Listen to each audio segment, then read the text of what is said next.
This is Vietcong Purple Haze on the PlayStation 2. It's a really crap first person shooter and it takes place in the Vietnam War. And on the back it says 19 missions in the single player campaign, 2 new missions exclusive to console. Command an elite squad of special forces troops for maximum tactical strategies. Utilise any means necessary to control key enemy territory, gather intelligence, call in airstrikes, start a quick fight, play as a US or Vietcong soldier, jump straight into the action. So I'm glad to be finally reviewing this game because it means after shooting this video I can put the game onto eBay. I've been wanting to sell it for quite a while now because, like I said, I think the game is pretty crap. So on the manual it says your essential guide to jungle warfare. Let's try and get it out.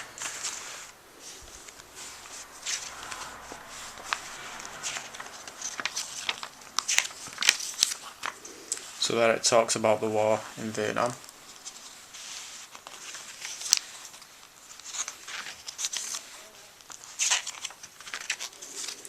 And it talks about all the weapons in the game as well, and it says all the weapons in Vietcong Purple Haze have been meticulously researched with the help of specialist magazines, military museum archives and visits to the shooting range.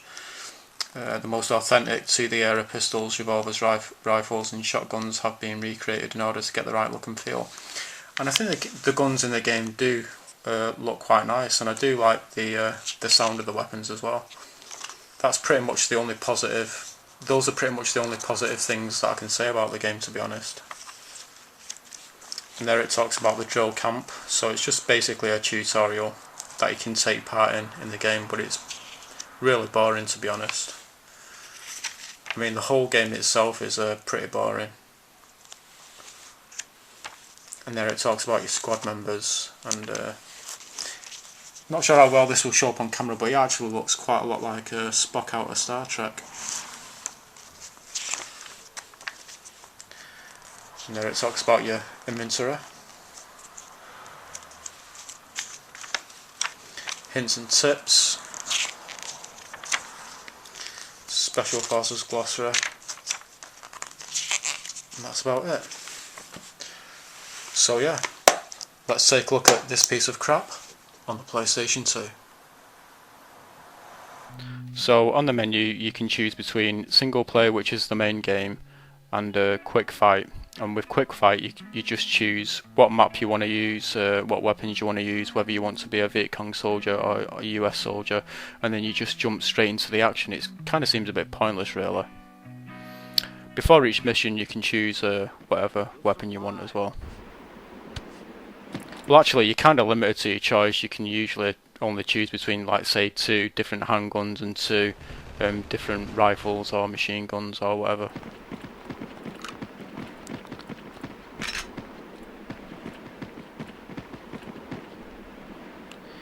So you can control the squad in the game, which is, the squad is always with you, but the members in the squad, or the squad as a whole, doesn't always do what you tell it to do. It's kind of broken. Like you might ask them, you might command them to stay where they are, and you walk off somewhere, and then after a short while they might just end up following you. Or you might ask them to follow you, and then after a short while for some reason they'll just all end up staying where they are. You've also got a pointman as well, and he'll like lead you the way. He'll show you where to go, and he'll point out if there's any booby traps or not. That doesn't really work that well either, because sometimes he'll just kind of walk around in circles, or he moves really slowly as well, and sometimes he might just stop and not go anywhere. So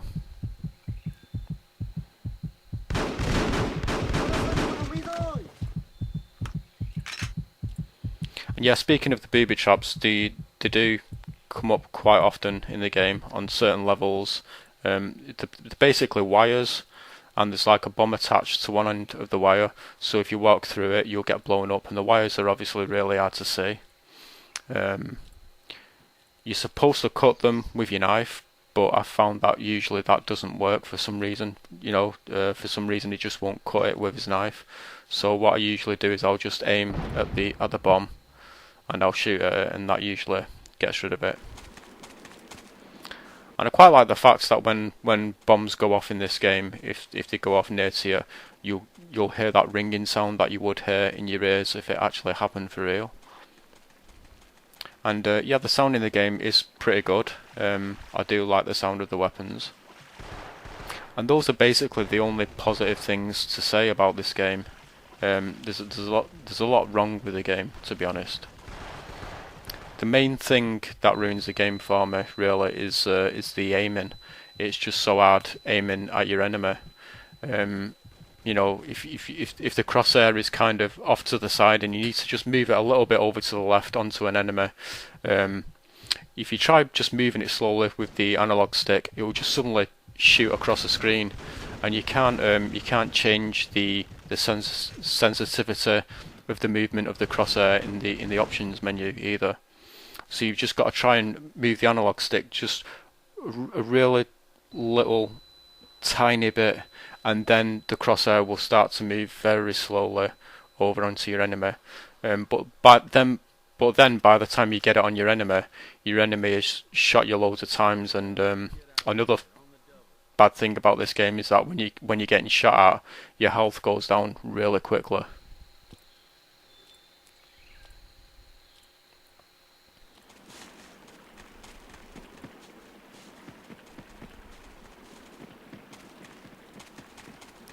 Graphics in the game are very, very basic for the PS2. Pretty much each level looks almost identical.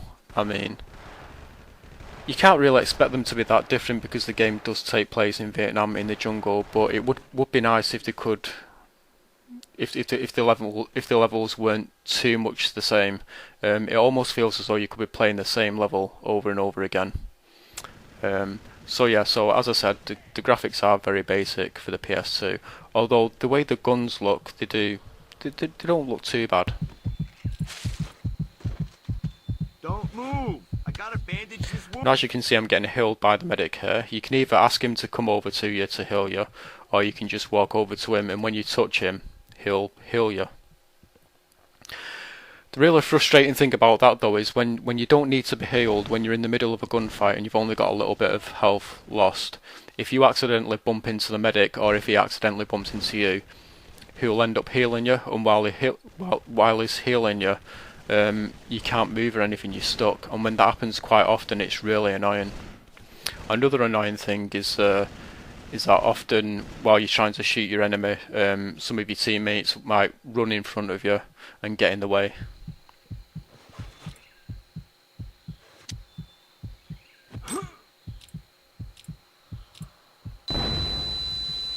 And yeah, a lot of the time it can be quite difficult trying to spot your enemy. Sometimes you're just in the jungle, you're getting shot at, you're losing loads of health, and you can't even see where your enemies are because there's a lot of shrubbery and greenery and stuff.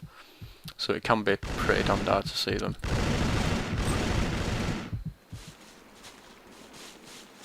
That's not really a complaint. I mean, what do you expect if you're in the jungle? Do you know what I mean?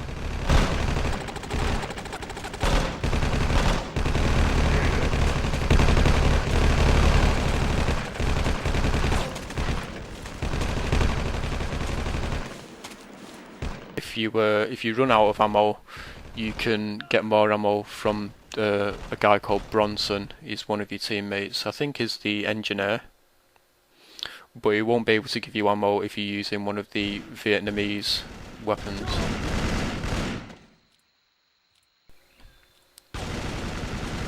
And a lot of the levels in this game are really short. They're over quite quickly, and yeah, apart from shooting people in the game, in the levels, the levels are very, very simple. You'll probably only have like one objective, and the objective usually consists of, like, say, picking up a map, or it might be putting some C4 on some ammunition boxes.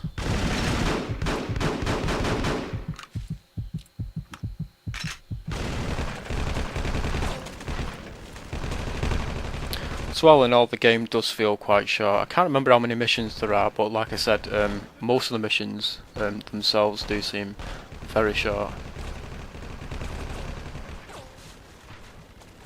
Okay, there's one last thing that I forgot to mention which I don't like about this game, and that is the movement of the weapon in his hand while he's running. With certain weapons that he holds, the movement looks natural and normal, but with other weapons, the movement just looks extremely odd. And when you combine that with the way his footsteps sound as well while he's running, it gives the impression that he's kind of skipping along, if you know what I mean. It's really weird, and I don't like it anyway. Don't move. I got a bandage. So yeah, this is it's a pretty bad game. It does feel very broken. You know, the only good thing about the game really is just basically the sound of the weapons, to be honest. So yeah, I definitely would not recommend this game at all. I mean, maybe if there was no other first-person shooters around and this was the only first-person shooter that existed, then I guess it would be pretty good. But there's so many other first-person shooters that are available on the PS2 and on the other consoles, which are just way better than this. So I definitely would not recommend this game at all. So yeah, to sum it up, very crap game. So thanks for watching.